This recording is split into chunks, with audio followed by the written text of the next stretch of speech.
The Women of Soroptimists is a web series that features iconic Soroptimists from different clubs in the Philippines region.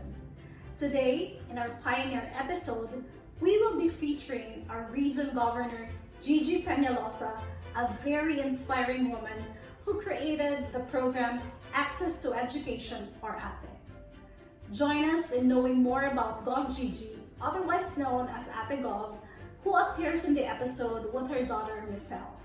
This is Farah Gia Sherto, your Region Membership Chair, and welcome to Women of Soroptimists.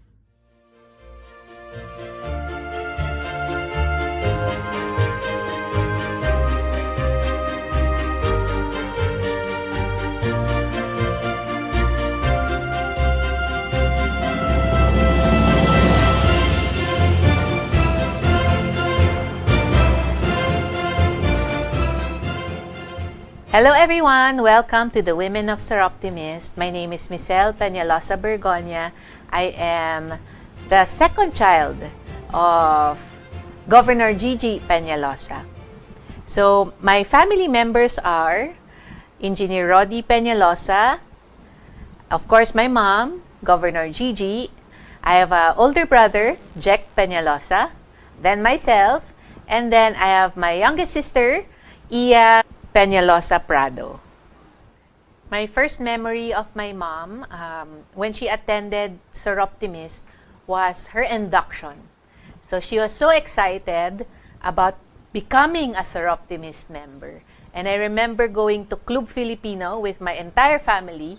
We occupied a whole table and then we watched the Soroptimist women sing their hymn. And then they proceeded to the induction of the new members.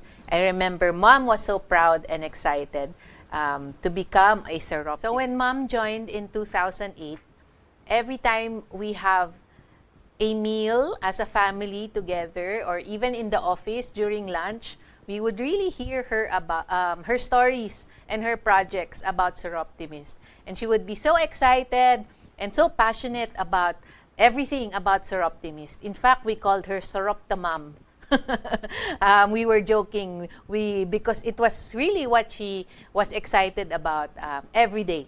So in 2008, she joined. I think I joined in 2016. Imagine 8 years after.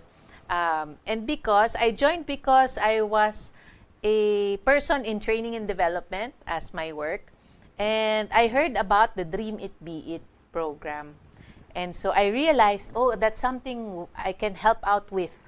Because as a young mom, I really don't have, the funds to give out to donate, etc.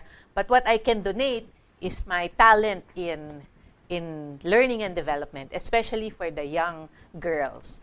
So I said, I want to join. I want to join Soroptimist so I can help in the Dream It, Be It program. So there, I joined, and since then, I have been volunteering to do the Dream It, Be It. Now, I think more than volunteering, I am volunturo to do the Dream It, Be It. So I think that's, in my few years of being Soroptimist, that is a major accomplishment to be doing Dream It, Be It for our club. So I'd like to introduce to you all Soroptimist members. Please meet Governor Gigie Pealosa. Hello, everyone. I am with my daughter, Michelle. I don't really know what we're gonna do today, but according to her, she wants to talk to me about Soroptimist and she wants to remember how I became a Soroptimist. So, Michelle, what do you want to ask me today? I remember Mom joining Soroptimist and she had her first meeting as a Soroptimist. So, Mom, how did you decide to become a Soroptimist? Actually, it was because of the charter president of SI Mandaluyong. Our charter president is Perry Reyes. I call her PGM, my Perry godmother, because she is the one who really inspired me to join Soroptimist. Back then, in 2008, I think, yes, 2008, we were together in Rotary because her husband and your dad were classmate presidents in Rotary, and the two of us were classmate Rotary wives. every time we would meet each other, she would talk to me about Soroptimist, you know, it's very nice. It's a women's club, and we only meet once a month, so it's not that tedious, not like Rotary, they meet once a week. So I said, okay, so whatever, sabi kong ganon, what is really Soroptimist? And she was explaining all these things to me. So I was just taking it with a grain of salt because it was not really sinking in yet. And then after a year, when our husbands were done with their presidency, she invited me to a tea party. And she said, come join us because we have a tea party for prospective members. So I joined, and then I really didn't know why I signed up, and I paid my membership immediately because I met all these wonderful women who were so enthused with Soroptimists. So I said, sige, join na lang ako. Anyway, member pa lang naman ako. Sige, join lang. Kung ano yung activities, kung ano yung pwede kong salihan. Okay, ganun na lang. Not knowing that I will be deeply involved na pala after just a few months. You know. And actually, my first activity as a Soroptimist was to organize a seminar, a small seminar in an office to celebrate the November 25 commemoration of domestic violence. I mean, the campaign of the United Nations against domestic violence on women. So, yun yung inorganize ko. At tuwang-tuwa ako kasi, sabi ko, ganito pala yun, no? You know, there is already a law. I didn't even know there is already a law against violence, on violence against women. Ayun. So, I got started that way. Then later on, after a few months, my Peri godmother was telling me, we don't have a president. We want you to become a president. Lalo na akong ninervous. Sabi ko, ayoko na maging Soroptimist. Nakakatakot magiging presidente ako. Ayoko. Sabi ko. But she prodded me on. So that's it. That's how I got started becoming very much involved in Soroptimists. And I love what we are doing really for women and girls. So before becoming a governor of SIA-PR, Gov Gigie was also elected in international and federation posts, also even becoming a panelist for the United Nations Commission on the Status of Women. So what were your learnings being part of these posts, and what would you consider an achievement in these accomplishments? Well, you know, when I became a federation director, I saw Soroptimist in its global perspective. Because, you know, as a federation director, while you are representing your region, the Philippines region for that matter, you are always told at the federation level not to think just about your region, but you have to think of the entire federation that consists of different regions. So we were doing policy making, procedures that would really benefit the different regions under the SIA Federation. And I enjoyed that work very much until in 2017, I was elected as Secretary Treasurer. Well, I was prodded upon again. I am always prodded. I was prodded again by then President Rosemary Reed to run for Secretary Treasurer. And I said, I don't think I can do that. That's already international level. And she said, why don't you try? Why don't you just file your application? And so I did on the last day itself. And I won. Handily, I won being a Secretary Treasurer. And I am the first Filipina ever to hold that position. Now, in 2018, I was appointed to the SI board as a voting member. And that one was really a different perspective once again. It was because SI is the governing body of all the 5 federations of Soroptimists. So I had the opportunity to work with very accomplished Soroptimist women. And that was one of the learnings I had. I saw how committed and dedicated they were. As you know, this is a volunteer organization. You spend on your own. There's no compensation at all. But these women really inspired me because they were just working and working for the good of the organization. And in the United Nations, it gave me another perspective that many nations are still struggling for the women and girls of their respective countries. I think here in the Philippines, we are even luckier that gender equality is treated fairly well because even the politicians subscribe to gender equality.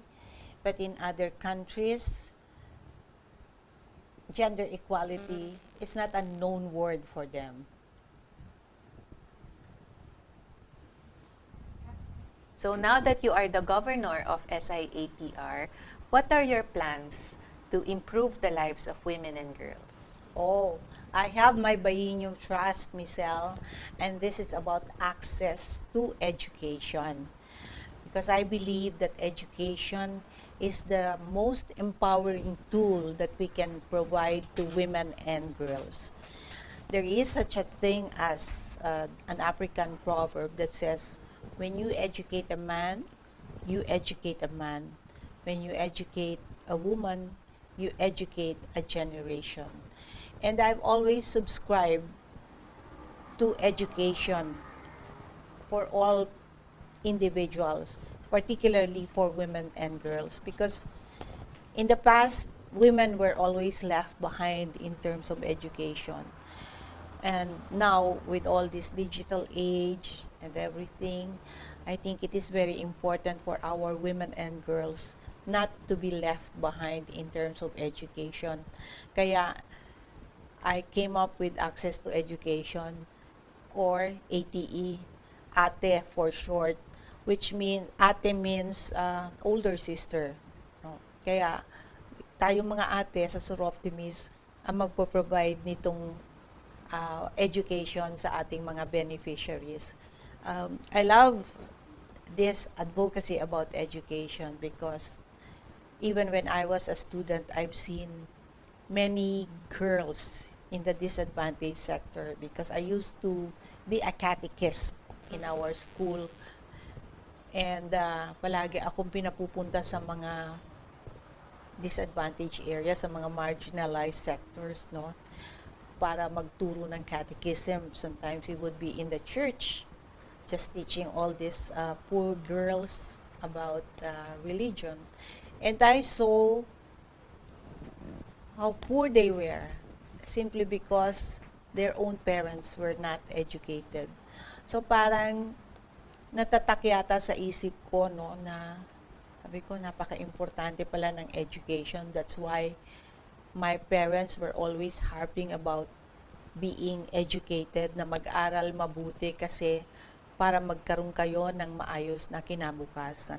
Totoo pala yon. Kung nakapag-aral ka, at least you have a guarantee that you have a better future. It's really up to you to, hone yourself to have a better future. But when you have education, at least you have that guarantee already, you have that investment already to make your life much better. As a governor, what do you consider as challenges in achieving your goals in Soroptimist? Challenges. Well, actually, in achieving our goals in Soroptimist, like what I said about the Bainium Trust, I think many of our members are excited to do it because many of them do share the fact that education is really paramount for any individual.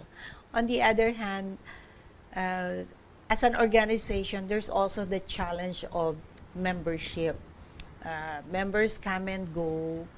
Of course, there are some who are already seasoned and they cannot go on anymore because they get sick or, the spirit is willing, but, the body is getting weak. That's why the challenge is to get younger people like who would really be interested in continuing the commitment and the mission that we have in Soroptimist. And I think that is really very important if we are to ensure the growth, the continuity, and the further development of Soroptimist as a volunteer organization. As you know, Michelle, we are now 101 years old. So we have to look farther. What else can we do beyond the 101 years that we have already? How else can we really commit ourselves to help women and girls progress? Because each year there will be women and girls who will be growing up, and there are many of them who cannot have an education. So that is one focus that we should really have, because after all, since Soroptimists was conceived back in 1921, the goal was to be able to improve the lives of women and girls, particularly through educational opportunities. And so that is the challenge that we always pose before ourselves as Soroptimists. So there's so much experience you've already gone through in Soroptimist. So many exciting projects and even traveling to UN. So what are your fulfillment as a Soroptimist? My fulfillment? Number one, because I know I joined the right organization. Michelle, when you were growing up, I've always been concentrated on our family. I've never been a joiner. Although, in truth, there are quite a number of women's organizations that have always invited me. But back then, I've always prioritized our family because you were all growing up, and I thought that I need to prioritize my family and our business that was likewise still very young at that time. But then again, when I joined Soroptimist in 2008, I knew this was the organization for me. I was not exactly young anymore when I joined Soroptimist, but it is in this organization that I found fulfillment about my advocacy of making sure that I am able to help women and girls through education. As you know, we have had some household members before that I have already sent to school, and even now I am still doing that because I want these women not to stay that way, just being household helps, but I know that some of them have a very good future because they're intelligent as well. And I am the one offering them. I was the one who offered them, for that matter, if they wanted to become educated. So I sent them to school. And you know that I have already helped several of these women to become college graduates. And they are very thankful for that because they are what they are now. They have improved their lives. Somehow, they have come up with small businesses for themselves. So here also in Soroptimist, I found many friends, real nice people, very empowered women. And at the same time, these empowered women are working hard to empower and enable women. Simply because they're already empowered and they know what it is to be empowered and enabled. And so they are putting that forward to the people we are helping, to the women that we are helping. At this stage of my life, there is something that I really want to achieve. I have done mothering. I know I have been a good wife somehow. And I'm in business. I am an employer and I have good people in the company. But there is really something else that I want to achieve in this lifetime, and that's to be able to help people one way or the other. And for me, that's why I chose my Biennium Trust as access to education. It's because education is really nearest to my heart. I wish I had all the money in the world para maging philanthropist ako, no, na mapag-aral ko maraming tao. No? But if that is not possible, at least I can do something to inspire people to be able to get educated. So, alam naman ninyo yan, no? As my family, I always prioritize you. Pero alam nyo rin kung gaano kalapit sa akin ang Soroptimist, because it is really here in this organization that I found so many things that I have not been able to do before. You know, like traveling to the UN, which is really in my bucket list. Sabi ko, kasi one time when we were traveling in Europe, we were in Geneva, nakita ko yung United Nations. Sabi ko sa daddy mo, picturean mo ako dito, picturean mo ako dito. Kasi someday, I want to be inside the UN. I don't know why, but I just want to be in the UN. Eh yung pala kasi yun na nga yun, no? That I have been going to the UN for several years, joining the Commission on the Status of Women. And I have so much joy. Maski na sabihin mong ang hirap pumunta sa UN pag March, no? Because it's so cold. And sometimes the snow is knee-deep. Pero there's a certain high that I experience whenever I am there. Ikaw naman, sabihin mo naman sa akin, anong fulfillment mo sa sa Soroptimist? I think yung fulfillment would be yung sharing what you can to the community. Sharing what your talent is to the community, and you know that this community is really passionate in improving lives.